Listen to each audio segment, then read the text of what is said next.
Your thought is what creates. Your thought or focus is what activates the vibration that law of attraction responds to.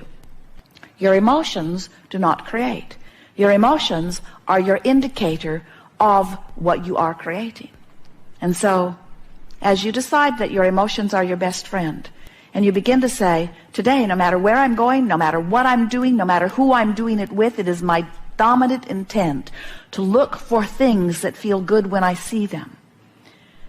You did not say, as you came forth into your physical experience, I'll go forth and I'll find the problems and I'll push them away. Because from that vantage point, you understood that this is a universe that is based upon attraction. It's based upon inclusion. There's no such thing as no in an inclusion-based universe. When you see something you want and you say yes to it, you include it in your vibration. It's like saying, come to me, this thing I want. But when you see something you don't want and you shout no at it, it's like saying, come to me, this thing I do not want. You have a war against drugs and a war against AIDS and a war against cancer and a war against poverty and a war against terrorism. And all of them are getting bigger. Because when you try to push away something, it doesn't go away. All that happens is you activate it in your vibration, and then you use it as your excuse to not go with who you are. So when you see something unwanted, like cancer or terrorism, it causes you to ask for something better. It causes you to ask for a more peaceful world, or a world where more are honored and appreciated, or a world where more ideas are allowed, the world that you intended, where the diversity is your strength, not your weakness. And so as you ask for that, and then you continue to push against the opposite of it, you don't let yourself have that, you see. We are eager to talk with you about anything that is important to you. There is nothing that is off limits. It will be a wonderful unfolding. What do you want to talk about? Well, it's going to be a very good day. Begin right here. Shalom, Abraham. First of all, I would like to appreciate my deepest appreciation for Jerry and you for having the courage, the sensitivity, and the openness, and for the desiring and allowing of Abraham process. I see you both as one of the greatest teachers of well-being for the humankind. So thank you first for that.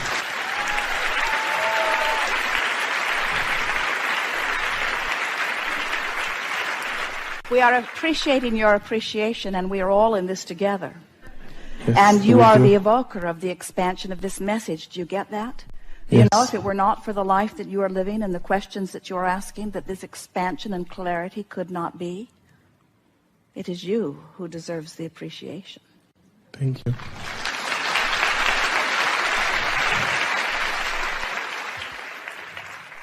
What I wanted to ask is regarding relationships. Jerry talks about one of the CDs regarding like attracts like, and something that we know that calls that opposite attracts. And you've mentioned that this is the subject that concerns harmony and not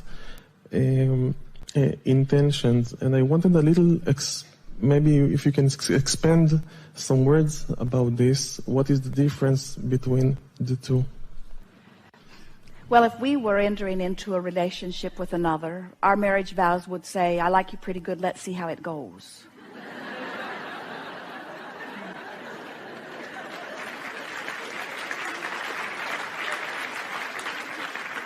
You see, this subject of relationships really speaks to what we were talking about already here, in that so often when you come together with another, usually in the beginning, you are each hoping for and looking for the best in one another. And that's a very good basis to begin, because when you are looking for it, you are finding it. And so what you're actually doing is using the positive aspects of each other to be your excuse to tune yourself into who you really are.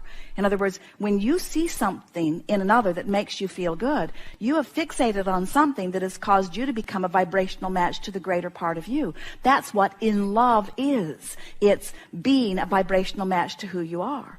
But so often, people want to find approval or appreciation from each other And in looking for it from each other, they forget about the vibrational alignment between who they are and who they really are. So we want to say to you that if you will let the relationship that matters most, far more than all other relationships put together, be the relationship between you and you, a really good thing to ask yourself on a really regular basis as you're involved in your interpersonal relationships. Let's say you're looking at someone and you don't like what you see, and you feel negative emotion because you've fixated on something that the source within you would never fixate on. Source within you is a lover. And when you see something that you are not loving, you're using that as your excuse to separate yourself from who you really are, and you're blaming that person. If you didn't have that, I'd feel better. And we say, that's probably true. If you were observing something that made you feel good, then it would be easy for you to be a vibrational match. But don't ask others to stand on their head so that you can tune into who you are. Tune into who you are. Let your feelings be unhurtable. Be a vibrational match to who you are, and then be the lover that you truly are, you see. So there are two things that we would say on a regular basis in our quest for relationships of all kinds. The first is we would begin practicing when we feel positive emotion. We would say, what is it that I'm focused upon within you that I'm using as my excuse to tune into who I really am? Such a good statement. If we're feeling negative emotion, we would say, what is it that I'm focused upon in you that I'm using as my excuse to not be who I really am?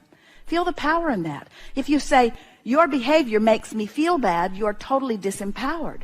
But if you say, what is it that I'm seeing in you? I could see other things because you are a multidimensional being with many aspects. But what is it that I'm seeing in you that has me separated because I'm not seeing you as the source within me is seeing you? The other statement is just that. Anytime you feel negative emotion, stop and say, I wonder how the source within me sees you. And if you're feeling negative emotion, you can know the source within you is seeing it differently, because negative emotion is your indicator that you're looking at something differently from who you really are. And it always means you've stepped back from who you are. It always means you're not up to speed with who you are. It always means you're not seeing this world in this moment through the eyes of source. You're instead seeing it through some disconnected, dependent vantage point where I need you to be different so that I can feel better. You are very hard on each other. You are very hard on each other as you need others to behave in certain ways. But when you let the relationship of all relationships be your relationship with your inner being, with the source within you, you tend to that first by practicing it all of the time. And before you know it, you'll be so tuned in, tapped in, turned on that you will see only positive aspects in others. We're visiting with a woman one day. She was discussing her ex-husband, who she had nothing good to say about.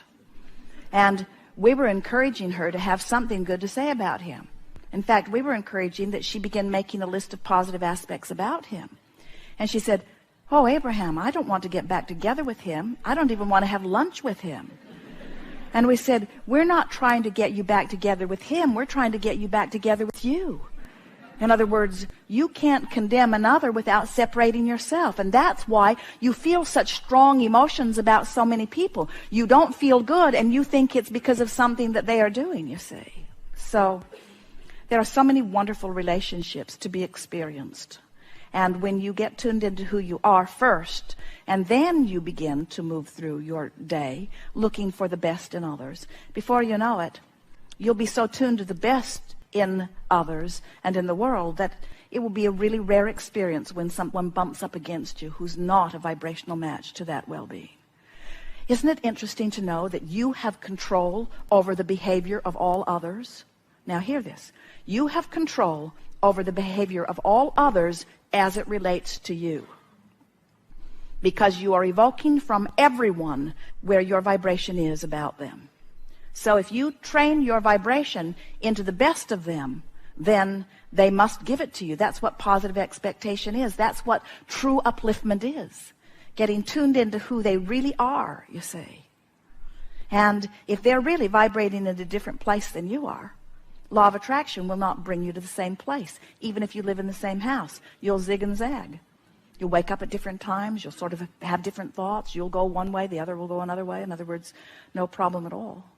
The universe only brings you aspects of others that are active within you. So everything you're getting from everyone that you're getting from, you're getting it as an indication of your vibration. Jerry and Esther's friend Mike on the camera made a button and gave it to them, and the button says, "Hi, I'm your vibrational indicator." So if someone's rude to you, they're your vibrational indicator. If someone's charming, they're your vibrational indicator. You only get back what you are giving out, you see. So it's really worthwhile training yourself into alignment with who you really are. Good to know, yes? Indeed. Good time for a segment of reflection. Thank you. We are complete.